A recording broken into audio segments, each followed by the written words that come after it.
Na sua palavra. Bendito Jesus, príncipe da vida, nós estamos aqui em espírito, contemplando o teu túmulo vazio, naquela abençoada manhã de Páscoa. Uma vida inteira não basta para te agradecermos por tua vitória sobre o pecado, a morte e o diabo. Dá o teu espírito agora, derrama em rica medida para todos que vão ouvir a tua palavra. E revigora em nosso coração a certeza da vida antes da morte e a certeza da vida depois da morte. Leva-nos, pelo poder do Teu Espírito, a sermos adeptos e praticantes da Páscoa. Que esta seja a convicção que move a nossa prática todos os dias. Em Teu nome. Amém. Vamos cantar o hino 82 e logo depois as crianças. O Senhor nos deu dia da alegria e de cânticos. Esse é o dia que o Senhor nos deu.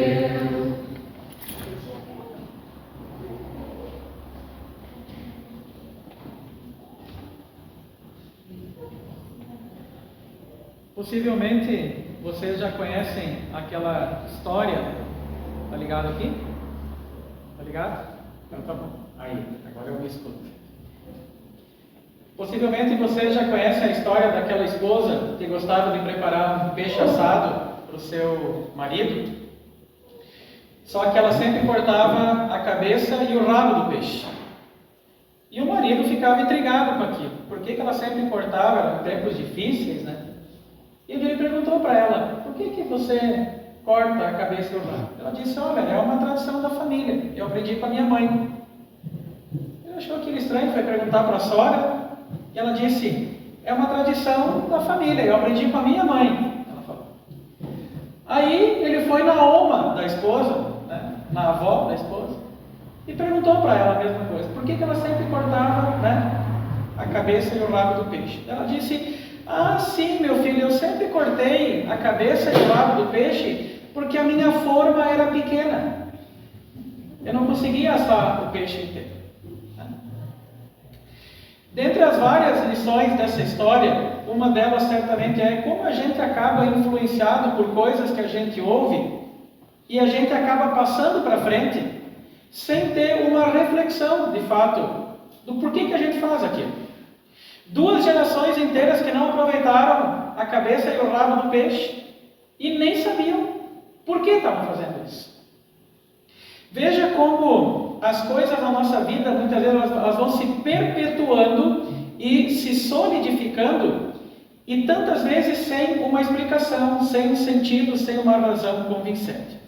E o fato é que a nossa prática, aquilo que a gente faz, a forma como a gente vive, é influenciado pelas nossas crenças, por aquilo que a gente acredita, sejam elas conscientes ou inconscientes até. Talvez seja por isso que muitos cristãos, ou pelo menos muitos daqueles que se dizem cristãos, agem de uma forma diferente do que eles ouvem na igreja. É porque no fundo eles são impactados e influenciados por outra crença, por outras convicções. Basta abrir, por exemplo, o Facebook, o Instagram, de muita gente que é cristã, e você vai ver ali frases, provérbios, slogans, axiomas, que de cristãos não tem nada. Frases do tipo: siga a voz do seu coração. E eu digo, se você ouvir a voz do seu coração, você está ferrado. Seu coração é mau. Meu corpo, minhas regras. Esforça-te e eu te ajudarei. Como se Deus tivesse dito isso. Aqui se faz, aqui se paga. E por aí vai. Frases que revelam crenças ou convicções antibíblicas, mas que vão sendo aceitas, vão se perpetuando entre as gerações, e vão até se solidificando.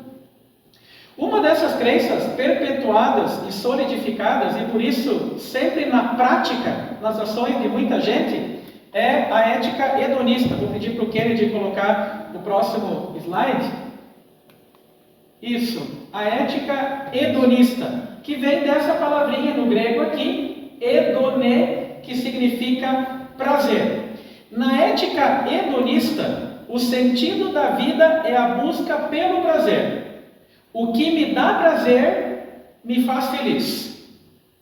Um bom exemplo dessa moral hedonista, muito próximo para nós, é esse filme aqui. É um filme da minha infância, Curtindo a Vida Adoidado, que conta a história de um aluno do 3º ano do ensino médio que finge estar doente, organiza um dia de folga em Chicago com o melhor amigo dele e com a sua namorada, usando a Ferrari do pai do amigo.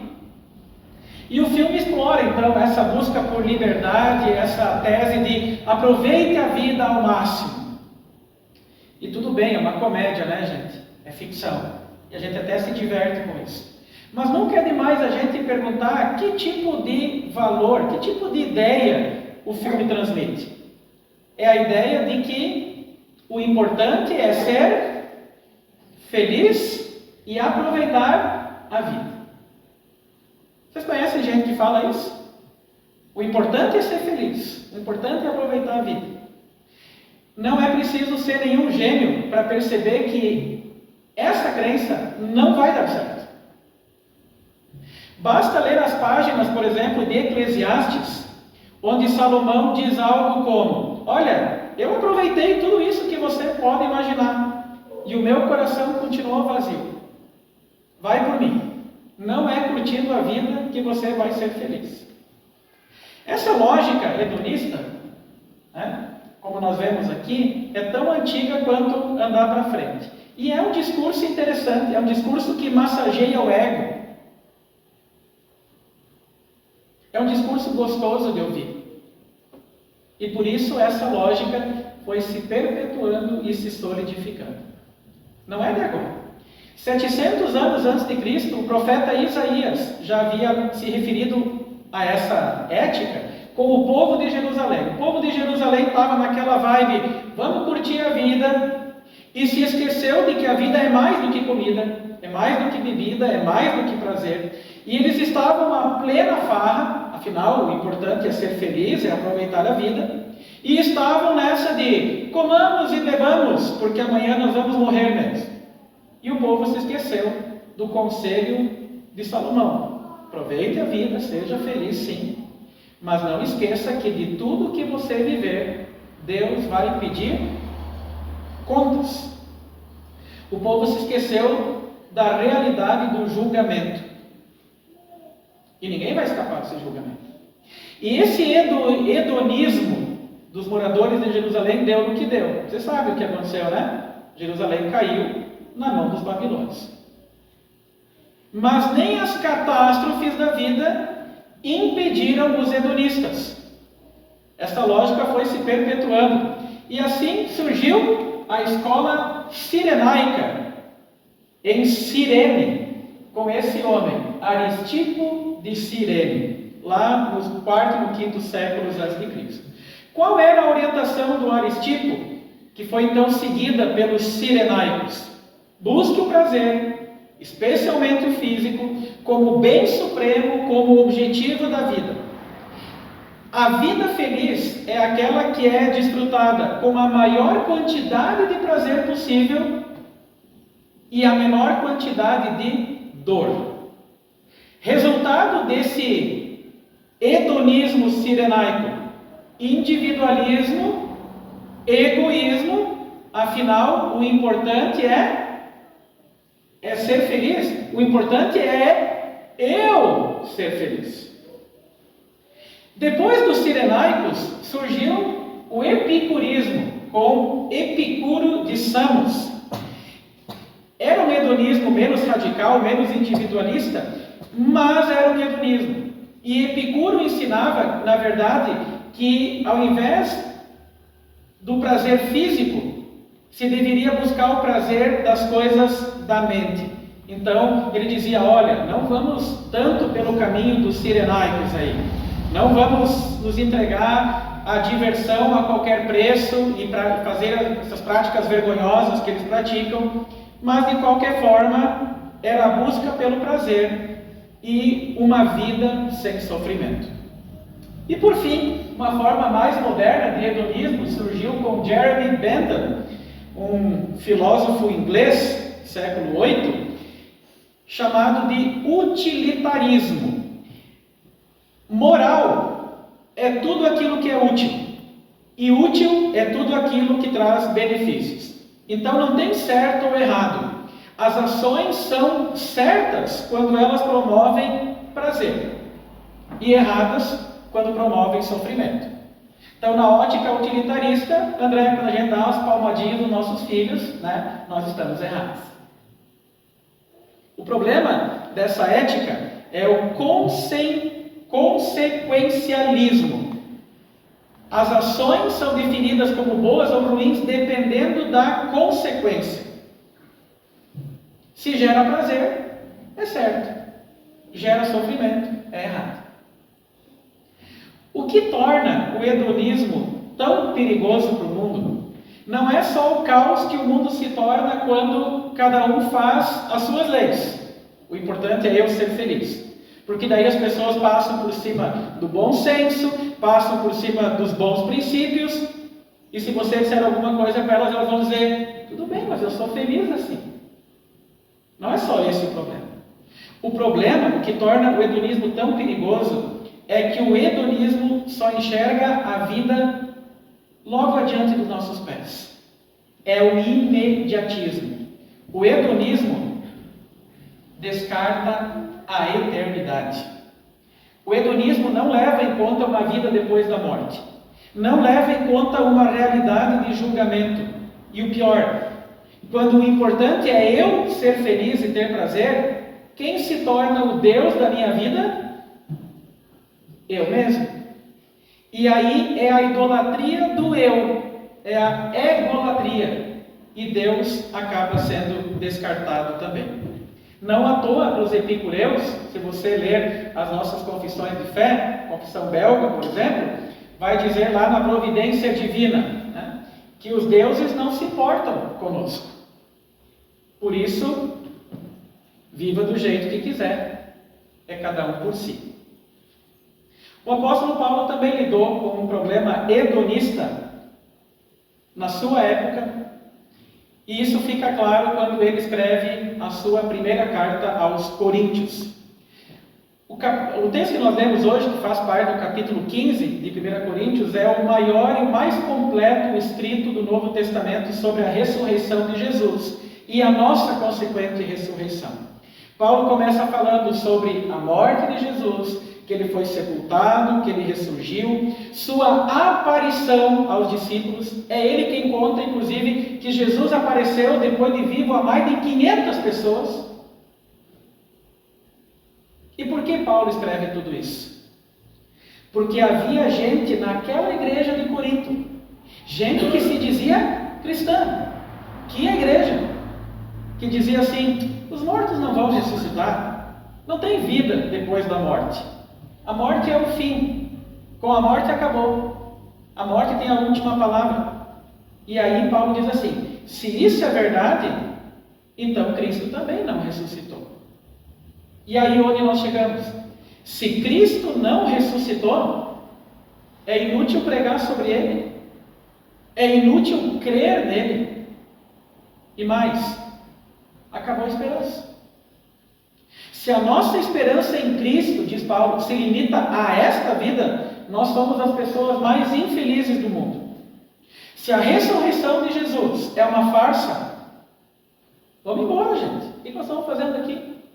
Fechem as portas do templo e cada um viva do jeito que quiser. E o apóstolo Paulo cita ainda mais 2 exemplos para provar isso para os coríntios. O primeiro, ele diz assim: se não há ressurreição, que farão aqueles que se batizam pelos mortos? Se absolutamente os mortos não ressuscitam, por que se batizam por eles? Olha só, havia em Corinto uma prática que Paulo não concorda, nem aprova, de cristãos que se deixavam batizar por amigos que tinham morrido sem serem batizados. Tem nexo isso? Zero nexo. Mas usando esse próprio argumento sem nexo que os coríntios praticavam, olha, morreu um amigo meu, morreu sem batismo, eu vou me batizar por ele. Paulo diz assim, mas se os mortos não ressuscitam, como vocês acreditam, por que você se batiza? Por que já morreu? Por que batizar-se por pessoas que jamais sairão do túmulo? Vejam que essa prática dos coríntios é uma daquelas tradições de família, né? Tipo peixe sem cabeça e sem rabo, que são perpetuadas e se solidificam e que não tem base nenhuma na Escritura. E uma observação, essa prática ainda é defendida por um grupo religioso. E eles fazem isso, que são os mormons. O segundo argumento de Paulo, também nós, por que estamos nos expondo a perigos o tempo todo? Se foi por meras razões humanas que lutei com feras em Éfeso, que ganhei com isso? A gente não sabe se Paulo lutou mesmo com animais selvagens em Éfeso, mas o que nós sabemos é que ele enfrentou muitos sofrimentos nas mãos de inimigos do Evangelho também lá em Éfeso. E ele diz assim, olha, se os mortos não vão ressuscitar, por que que eu e os demais pregadores então estamos nos esforçando tanto? Por que nós estamos arriscando a nossa vida? Por que nós devemos levar a nossa cruz se nós vamos ficar no túmulo para sempre? Se a morte é o fim de tudo, por que eu continuo pregando o Evangelho? Por que eu devo seguir as orientações de Deus? Por que eu deveria ser cristão? Se os mortos não ressuscitam, então Cristo não ressuscitou. E eu não tenho mais nada para falar, e vocês não têm mais nada para crer. Demitam-me e demitam-se. Mas, se os mortos não ressuscitam, e se Cristo não ressuscitou, por que viver para Ele? Vamos viver para nós mesmos. Se não há vida após morte, se com a morte é o fim, o que nos resta? O prazer, aqui e agora. Comamos e bebamos, porque amanhã morreremos. Repare que no fundo, aquilo que nós cremos, aquilo que é a nossa convicção, impacta ou influencia a nossa prática. Por isso a pergunta de hoje de manhã é essa aqui. A forma como você tem vivido mostra que você é um hedonista ou um crente na ressurreição? Entendeu a pergunta? Suas prioridades de vida têm mostrado que você é um cirenaico, interessado apenas no seu próprio bem-estar? Suas prioridades de vida mostram que você é um epicureu? Ou seja, você apenas está tentando evitar a dor e o sofrimento? Suas prioridades de vida mostram que você é um utilitarista, ou seja, o certo é aquilo que me traz benefícios. Quando você confessa no credo apostólico, creio em Jesus, e ao terceiro dia ele fez o quê? Ressurgiu dos mortos. Quando você confessa que Jesus ressuscitou dos mortos, você realmente acredita, que ele saiu do túmulo naquela manhã? Que ele venceu a morte? E você acredita então que a morte não é o fim? Quando você confessa no credo que esse mesmo Jesus está assentado à direita de Deus Pai Todo-Poderoso, donde há de vir para julgar os vivos e os mortos, você realmente acredita que tem um julgamento te esperando no dia derradeiro e que você vai prestar contas da sua vida? Quando você confessa no credo, já na parte final, creio no Espírito Santo, você diz, creio na ressurreição da carne e na vida eterna. Você acredita então que esta vida não é tudo, que tem vida depois da morte e mais, que já tem vida antes da morte? Você realmente acredita que a ressurreição de Cristo te faz viver diferente do que um hedonista? Sua crença, sua convicção, sua fé na ressurreição de Cristo, na ressurreição da carne e na vida eterna, te fazem viver diferente do que um hedonista. Mas espera aí, pastor, quer dizer então que eu me dei mal, né? Quer dizer que agora, porque Jesus ressuscitou, eu tenho que escolher entre ser feliz e viver com Jesus? É isso? Quer dizer que eu não posso mais me alegrar? Quer dizer que eu não devo mais desfrutar os prazeres da vida? Eu vou dizer, é justamente o contrário. Assim como aquela mulher mantinha o hábito infundado de cortar a cabeça e o rabo do peixe, sem saber o real motivo, assim tem pessoas que perpetuam hoje uma falácia, uma ideia mentirosa de que ser hedonista é ser feliz e ser cristão é ruim, é um fardo, é uma prisão. Pois é justamente o contrário. A ética hedonista não faz ninguém feliz. Ela produz frustração, angústia, ansiedade, porque ela não preenche o vazio do coração. A ética hedonista é como ser viciado numa droga. Você busca a droga, ela te dá algo momentâneo, e quando passa o efeito, é péssimo. Porque daí a única coisa que tem viva, a única coisa que ressurge quando o prazer acaba, é o vazio do coração. Mas o cristão que vive com os olhos na ressurreição de Cristo e na sua própria ressurreição, esse sim é feliz. Porque o cristão reconhece que aquele domingo de Páscoa lá, 2000 anos atrás, não foi fake, não foi conto de fadas, não foi uma lenda.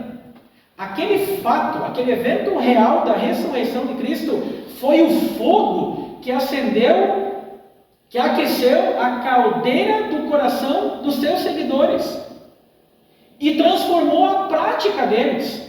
Eles que até ali estavam com medo, semanas depois estavam por todos os cantos anunciando que seu mestre havia ressuscitado. Ontem à noite eu passei um filme para os alunos do catecismo, chamado Ressurreição. Conta a história de um oficial romano, um tribuno, que é convertido quando ele resolve investigar a ressurreição de Cristo. E em certo momento do filme ele chama Bartolomeu, que é um dos discípulos de Jesus, e ele quer saber onde estão os seguidores de Jesus. E aí o Bartolomeu diz, se eu contar onde eles estão, você me dá a sua palavra de que não vai fazer nada comigo? E o tribuno diz, eu te dou a minha palavra. E então o Bartolomeu chega perto dele e diz assim, sabe onde eles estão? Eles estão em toda parte. Porque a ressurreição de Cristo havia impactado de tal forma que, apesar do medo, agora eles tinham paz. Apesar dos fracassos deles, que eram visíveis, eles tinham perdão. Porque o seu mestre estava vivo, eles tinham sabedoria. A sabedoria estava viva. Eles tinham amor e bondade transbordando nos seus corações, porque Jesus estava vivo. A fé na ressurreição os enchia do poder daquele que estava vivo. Era um poder vivo, capaz de fazê-los enfrentar qualquer dificuldade. E por isso, por tudo isso, eles eram felizes. A ressurreição do seu Senhor os movia na contramão do egoísmo, do individualismo, do materialismo e do relativismo hedonista. A pergunta agora é, e você? E eu? E nós? Isto que nós afirmamos crer, tem influenciado a nossa prática? De novo, se a nossa esperança em Cristo se limita apenas a esta vida, nós somos as pessoas mais infelizes do mundo. Se a nossa expectativa de vida está confinada a um caixão, se você acredita assim, eu digo, curta a vida adoidado.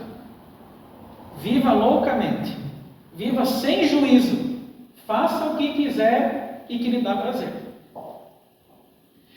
Mas se você crê realmente como nós afirmamos crer, com uma multidão de gente ainda hoje, que Jesus venceu a morte. Se você crê que a Páscoa impacta a sua vida, dando uma vida sem fim, então creia que o prazer de viver essa Páscoa junto com Jesus, dentro de uma igreja, servindo a Deus, servindo os irmãos, esse é um prazer também eterno. E felicidade igualmente eterna. Quero terminar contando a história de um evangelista chamado William Sangster, inglês. Na década de 50, ele começou a notar um incômodo na sua garganta e uma dificuldade numa das pernas. Quando ele foi ao médico, ele soube que tinha uma doença incurável que causava atrofia muscular progressiva. E ele sabia, aos poucos os músculos dele iriam atrofiar, ele iria perder a voz, a capacidade de engolir. E então, enquanto ele pôde, ele se entregou ao máximo no seu trabalho de missões na Inglaterra, porque uma coisa ele ainda podia fazer, além de orar. Ele ainda conseguia escrever. E assim ele escreveu livros, artigos e organizou células de organização de oração na Inglaterra. Aos poucos, por causa da doença, as pernas dele perderam a sua utilidade, sua voz acabou por completo, mas ele ainda conseguia, tremendo, segurar uma caneta. E na manhã do seu último domingo de Páscoa, poucos dias antes de falecer, ele escreveu esse recado para sua filha: é terrível acordar no domingo de Páscoa sem voz para proclamar, ele ressuscitou. Porém, mais terrível ainda seria ter uma voz e não ter nada para proclamar. Você tem uma voz? Tem? Sim. Sim. E você tem o que proclamar? Aquilo que você crê deve impactar a sua voz, deve impactar a sua vida, deve impactar a forma como você age e se relaciona. Então vai aí o desafio para quem está vivo. Comece nessa semana. Escolha uma situação ou alguém, escolha uma ocasião para impactar ou transformar, não com prazer, mas com a Páscoa que vive em você. Escolha uma ocasião para impactar alguém, porque você sabe a verdade, e a verdade transforma a nossa prática. Agora que você já sabe, se a sua forma for grande, você não precisa cortar a cabeça e o rabo do peixe.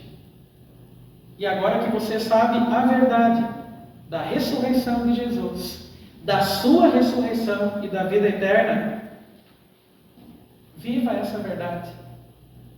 Deixe que ela transforme a sua vida. Esse sim é um prazer que dura para sempre. É um prazer eterno. E assim uma feliz Páscoa para cada um de nós. Amém.